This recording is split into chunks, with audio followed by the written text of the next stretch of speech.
guys, RMB30 here. For today's video, mag-unbox tayo ng isang aircraft model mula sa Gemini jet.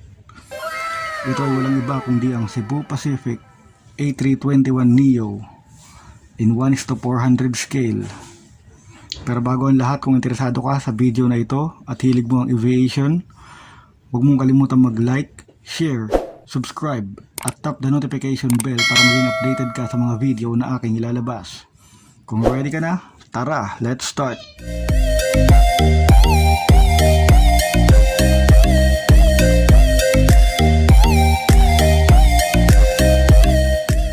Bago ang lahat guys, ito yung kanyang box.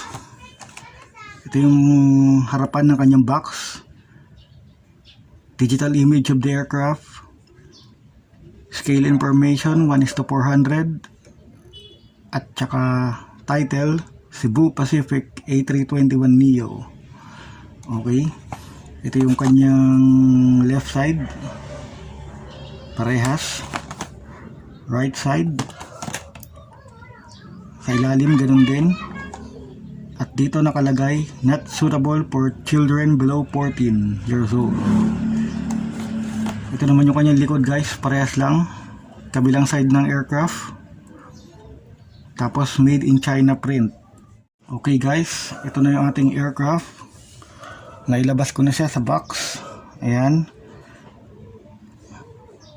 Ito yung ating Cebu Pacific Airbus a321neo. Ayan. Ito yung kanyang detalye guys. Ito yung kanyang nose cone, cockpit window, windshield wiper, L1 door, Cebu Pacific title, at saka overwing emergency exit door, L2 door, aft door. At sa tabi ng kanyang aft door guys, nandyan yung kanyang registration number, which is Romeo Papa Charlie 4118. Ito naman yung kanyang horizontal stabilizer tsaka vertical stabilizer o yung tail. Then sa kanyang wings, ito yung kanyang new engine option engine. Okay, wala siyang pangalan, hindi siya CFM56. Ito yung kanyang wings, navigation light color red, yung kanyang sharklet o yung kanyang winglet, at sa ilalim naman yung kanyang RP registration, which is Romeo Papa Charlie 4118. Okay, punta naman tayo sa kabilang side ng ating aircraft. Okay, it's the same. Nose cone, cockpit window, windshield wiper, R1 door, main or the front cargo door, Cebu Pacific title, neo engine, wings. Ito yung kanyang navigation light, kulay green, sa kabila kulay red, winglet or the sharklet. At sa ibabaw ng kanyang wings, meron siyang registration number, which is Romeo Papa Charlie 4118. Tapos R2 door, aft door, back cargo door dito sa ilalim. Ayan. At syempre yung logo ng ating Cebu Pacific.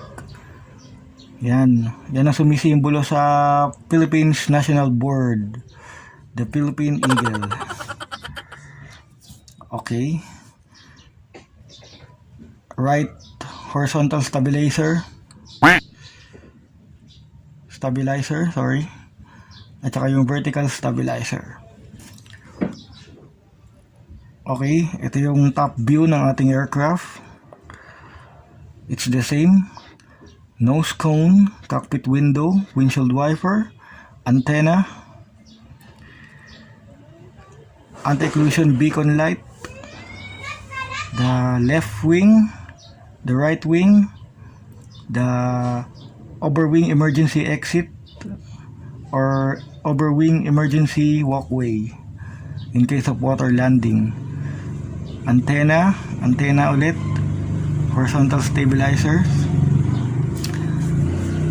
Okay. Punta naman tayo sa underbelly ng ating aircraft. Ayan. Kanyang underbelly guys. Yung kanyang nose gear o yung front gear ang tinatawag. Cebu Pacific title. Tapos may beacon light din siya. Tapos the main landing gear. Ayan yung kanyang main landing gear.